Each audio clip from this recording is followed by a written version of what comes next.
Yes. No, last night. Yeah, last night. I was like, whoa, we missed some days here. Right. So we arrived in Delhi last night, and I guess just initial reactions. Mumbai is different. Yeah, it is. It's on the coast. Delhi's landlocked. Delhi's a very northern city, close to the Himalayas. This is, I guess, it's middle of India, but since it's on the coast, it's really more of a southern city. It's like western, I suppose. It's west, southwest. Yeah. And Southwest India is not like Southwest U.S. No. Don't compare the two. This is not California. It's a very busy city. Like, what was the poor guy's name again? I keep forgetting. Narendra. Narendra was telling us about how it's a very busy city and no one has time to tell you even the time. And it's true. The demeanor here is different. The people in Mumbai and Delhi, it's very kind of like Washington. Like I was telling the staff member who works here, like the difference between New York and Washington is in Washington people go to bed. New York's 24/7. And it's kind of the same thing here. Delhi, people are more relaxed, calm, you know, the day ends and they take some time to enjoy it. Here, everything's nonstop, rush. Everyone's constantly on their toes. Everyone's sharp, you know. And Delhi was like, oh, take your time, you know, we'll arrange this for you. Here it's like, you know, what do you need? You need it now. We'll get this for you right now. Yeah. It's a tenser atmosphere, but it's not necessarily a worse atmosphere. Yeah, there's nothing wrong with it. There's,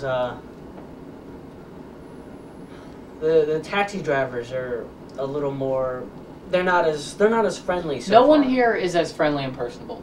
Like, I was hearing, when we were in the hotel, everyone was telling me, you know, the people in Delhi are so nice, we'll have no problems in Delhi. And I was like, oh, that's bull. They're just saying that because we're in Delhi. But I see what they mean. The people in Delhi are really very nice people. Here, not that they're not nice, they just don't have time to be as nice. Yeah, they're busy. It's a good word to describe them. Yeah. This probably fits New Yorkers, too. Yeah. So, you know, Mumbai is different. It's fun. It's right on the coast. It's dirty and polluted. Yeah. But I mean, we haven't really seen. It's different here because in Delhi, you would see the slums like all around you, like it was on like the sidewalks and stuff. People would be sleeping. They'd set up shops like right on the sides of the streets. Here, it's not concentrated. The sides of the sidewalks are clean. The streets are clean, but there's huge mass density populated slums. Not like you see in Delhi. There's one right out there. Yeah. You can look down, and it's like all these like blue tarps. Because apparently the houses don't have like roofs, or they're very leaky, one or the other, and they just have all these blue tarps. Probably both. Leaky usually comes with no roof. So they just have massive blue tarps. And one of the interesting things I found out about why the slums, like, you would think, you know, maybe the government would try and buy up the land, try and convince people to move out, you know, not want so many slums. But one of the reasons, one of the weird laws of India is there's a thing called the squatter law, I guess it's called, or like homeostasis or something like that. Obviously not homeostasis, but something like that. Where it's like, if you've been on a certain piece of property, lived there for like 30 years or so, which many of these slum families have, because, you know, the 3-4 generations living in the same slum house, you own that piece of property. And so many of these people actually own like the property that they have their slums on. Like, it's not government property, it's like their property. And because it's in Mumbai, like, it actually has value. Like, if you were to pool all those slums together, that's an incredibly valued piece of property that because, you know, it's Mumbai. You could build a high-rise on it, you could build a lot of things on it. Yeah. So these people don't actually want to leave because they're actually, they have assets. They don't have cash on them to buy things, but they have assets in their land that they've been on for all these years. Yeah. And if they leave it, first of all, they'll probably get ripped off because even the government people in India are trying to make a quick buck off you. We found that out today. And I mean, they'll lose that asset. They have to start over. It's like the clock resets. Yeah. Here's a funny story. We were driving from the airport to here, and, you know, as we landed in the plane, we could look out and see all these slums. At least I could, because I was looking outside. I could see all these slums as we flew into the airport. Now, obviously, it sort of makes sense, because who wants to live near the airport?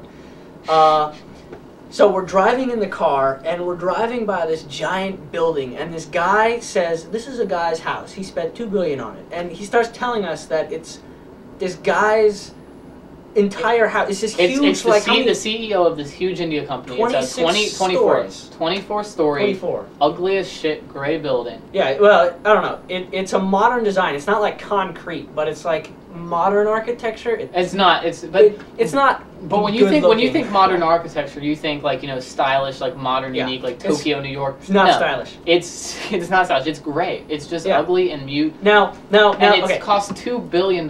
Get this. This ass lives in this tower with like 24 stories, $2 billion. 4 people. It's for his family. 4 people. Him, live in his it. wife, his son, and his daughter. You look out and you see these slums, and you're just sort of like $2 billion on a tower for you and like your 3 other family. people.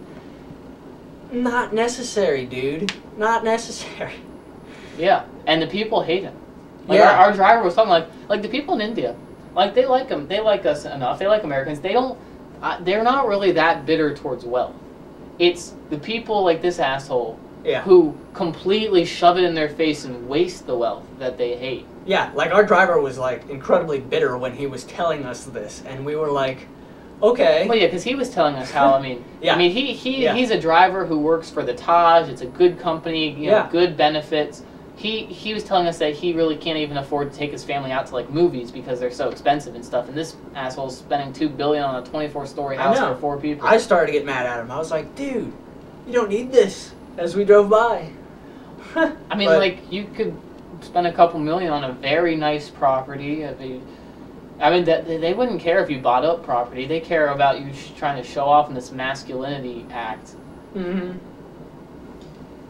Yeah. So, I think that's all we have to talk about. Well, I thought you want to talk about what we did today. We did, didn't we? We went to the temple. Yeah. Yeah. Is that it? I mean, I think that's it. Yeah. I think that's it. Okay, I'm now going to creep towards the camera. Watch the videos. Yeah, watch the videos.